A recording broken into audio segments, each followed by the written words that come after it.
Well, hi guys, it is Thursday the 13th of August 2026. In the factory right now we've got this cool little job to do for a client over in Dandenong. He owns a Holden HQ Monaro. These seats are out of it, and basically he wants the inserts changed over from this red and black herringbone, and he wants it changed over to this black and white houndstooth fabric. I don't know if it picks it up in the camera, but it really messes with your eyes. Now, I don't often take on jobs like this, like a panel replacement, especially in the old school cars. These seats have been recovered at some point, and whoever's done them has done a great job, and the vinyl is still in really soft, pliable condition. If it was a 50-year-old seat, I wouldn't touch it. It's only because I can unpick these seams and get a new piece of fabric in there and resew it without damaging the covers. And I'll clean them up as well, make them look good. The outside backs need a little bit of work. The client's given me a 3-week deadline, which is easy. I am in the middle of another big job, but I'll push this one through just to meet the guy's timeline, and we'll see how we come out at the other end. Okay guys, enjoy the video. Okay, so the strip down begins. Off with the headrest. Now the outside back masonite board, that has to be removed. You have to be very careful with those because they are brittle and they're old, and you really need to get the screwdriver underneath each metal clip and pry the clip rather than try to pry the board.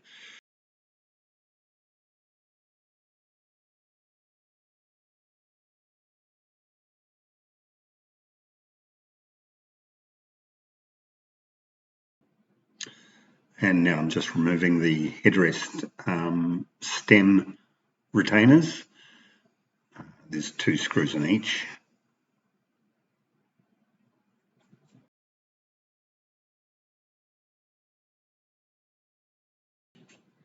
Separating the seat base from the back, I discovered that the original Phillips head screws, some have been lost, and we've had to use, or the previous upholsterer has used bolts.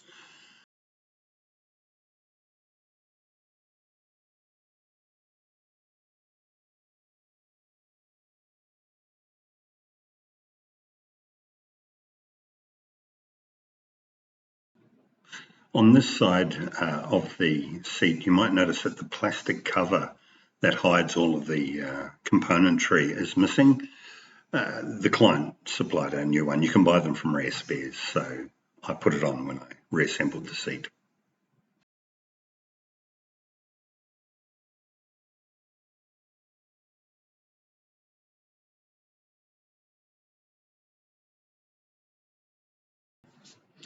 And so here I'm removing the old hog rings out of the cover that are used to fasten the cover. You have to be quite careful when you're doing a panel replacement because it's very easy to damage the vinyl.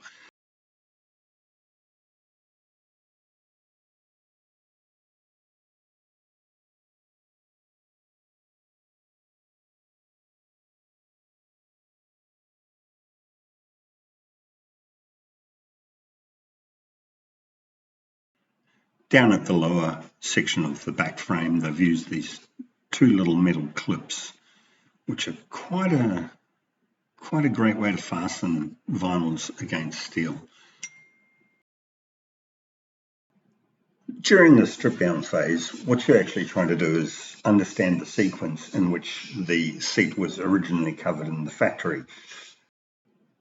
It's especially important when you are putting the new cover on that you follow that sequence.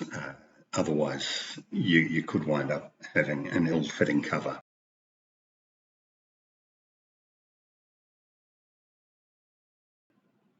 Unpicking the old stitching and the insert panel, you have to be really careful. I use a Stanley knife blade. But you need to really watch that you don't nick the black vinyl there, because we're reusing that, and it's very easy to do that. And if you nick it, it's all over. You need to replace it.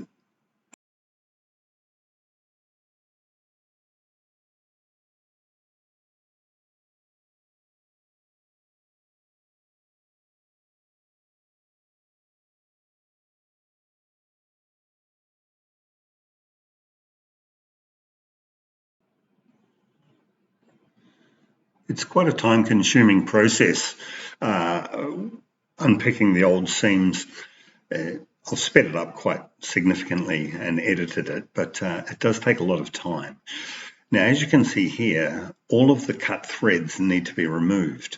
They, if you don't pull the old threads out, what happens is you will re-sew the seam, and you'll have a whole lot of threads sticking out of the seam.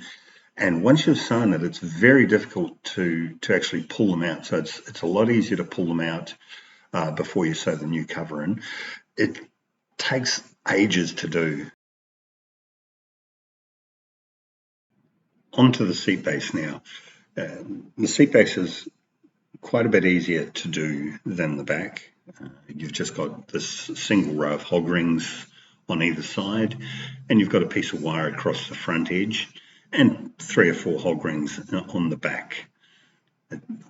As you see here, I have to take the seat adjust lever off the seat so I can get the cover off.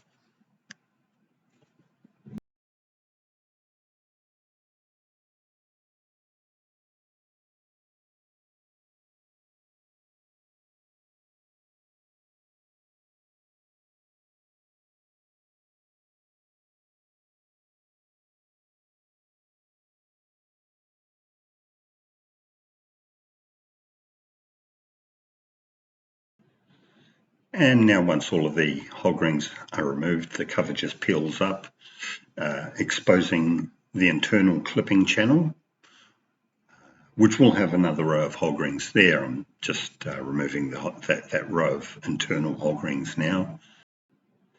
There's about 3 on either side, and I think about 4 across the front of the clipping channel.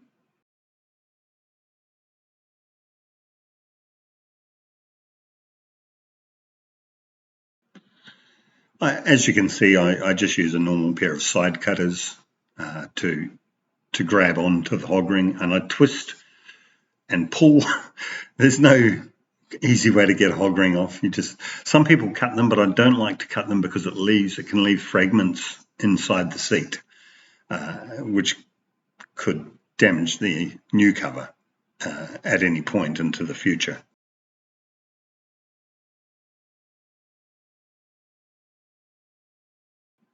Now I'm just quickly unpicking the seat insert.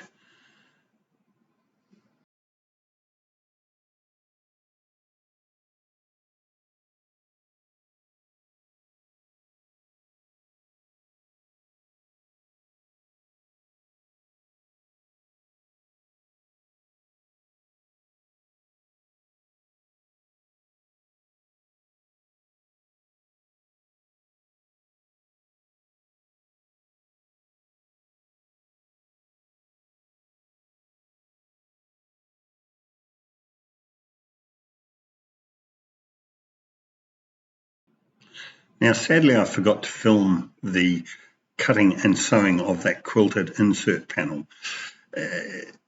Basically, we use the pink foam there. It is a product called Cerix, and it's 9mm thick. And you sew your houndstooth fabric to the foam. You quilt it. As you can see, the lines underneath my left forearm. Those sew lines, you sew through the fabric and through the foam. Now I'm just sewing the seat together. I don't know if you can notice, but that piece of black fabric that I'm sewing into the seam is what's called the clipping channel. Yeah, it's really difficult to keep everything aligned and true when you're dealing with so many different components and different shaped components.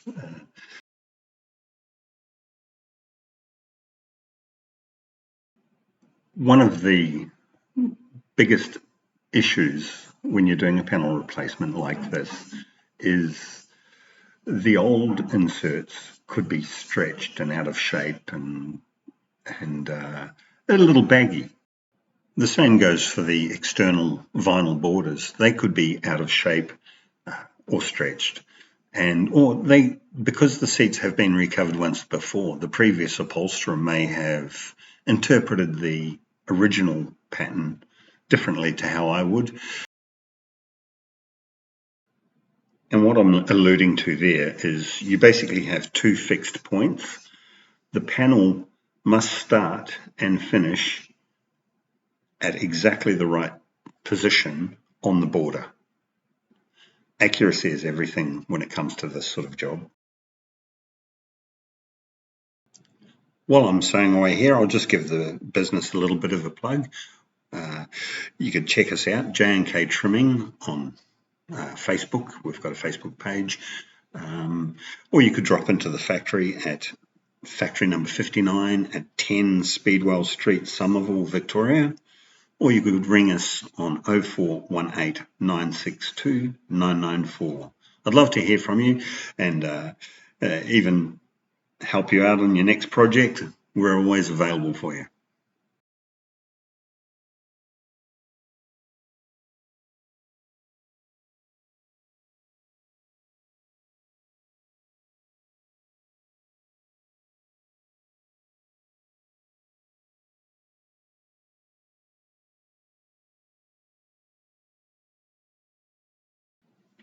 Now on to fitting the seat cover to the base frame.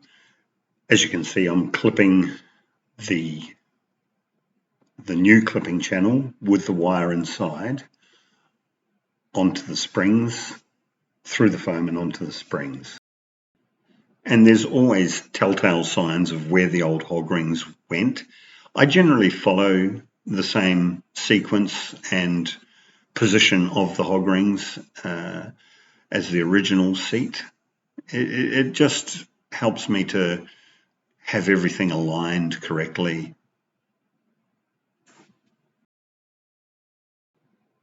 Now that the center insert panel clipping channel has been secured, we can slip the cover over and give it its initial inspection of position. The cover has to be in exactly the same position as the original cover so that all of the holes line up, the holes in the vinyl. I'll show you a little bit more of that later in the video.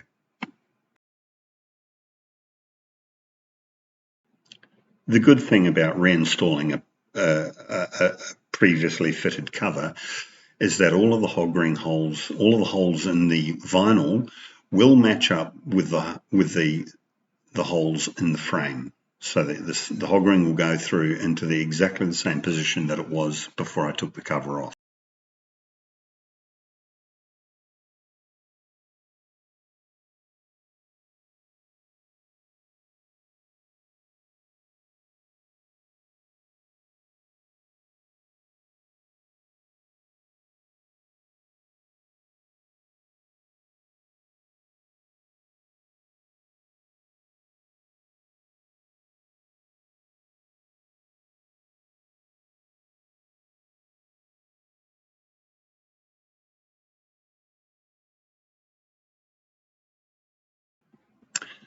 This clipping channel I spoke of earlier with the wire rib inside it is really, really tricky to do. You're basically putting a straight piece of wire into an archway and trying to feed it through that little channel. It's quite time consuming and hard on the fingers.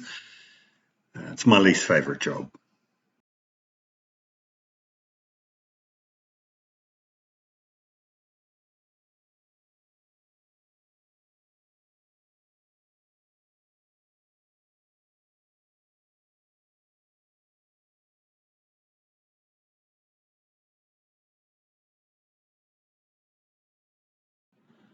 Here I'm just inserting 3 tabs that are used to secure that section of the clipping channel to the frame.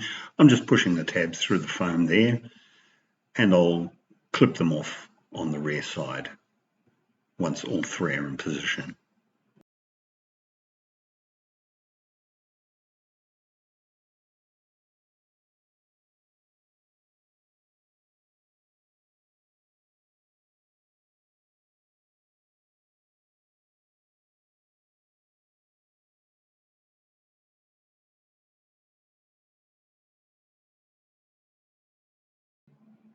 Now once those 3 tabs are locked into position, we can slip the top half of the cover over onto the frame and pull that into position, sometimes beat it into position.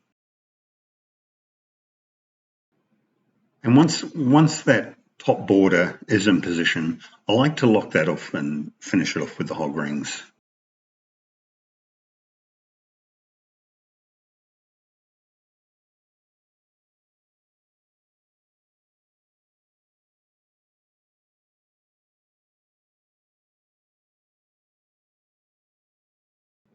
These holes that I'm pointing to, they are for the outside back, for the clips to secure the outside back. Now those holes have to be in the same position because you can't go through cutting new holes. In this video, I've just focused on the driver's seat, but I have done the whole car, so both fronts and the rear seat.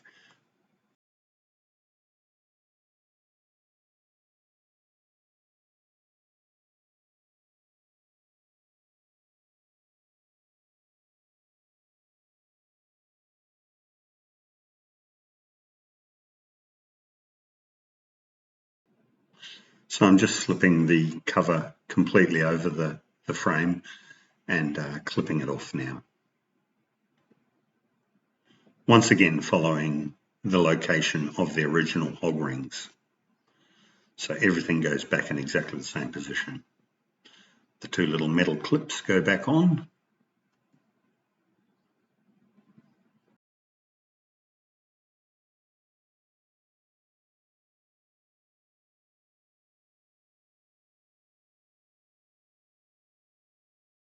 And as you can see here, all of the old vinyl holes, they all line up with the holes in the frame.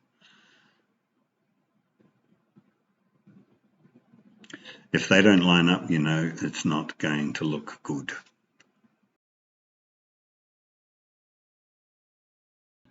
And putting the headrest post retainers back into position, all of those screw holes lined up and the holes in the vinyl also lined up, so we're good.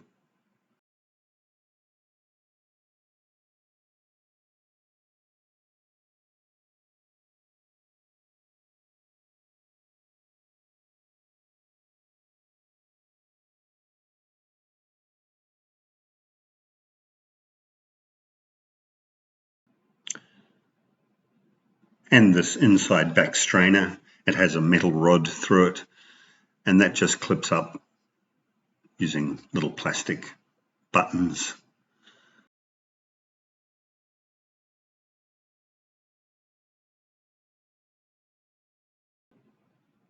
Over time, the old glue that was used to fasten the vinyl to the outside back covers, it sort of lets go, and it's quite often you see like dog's ears at the top of the outside back panels, and in this case they had them, so I just re-glued them, and it solves that problem.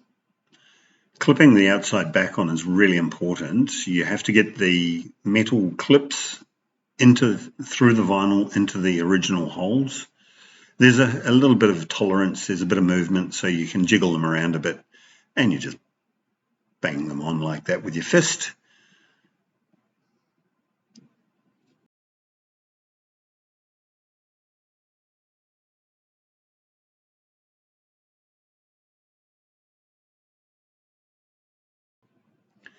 And now it's time to put the brackets on. I generally put the brackets on the back frame first.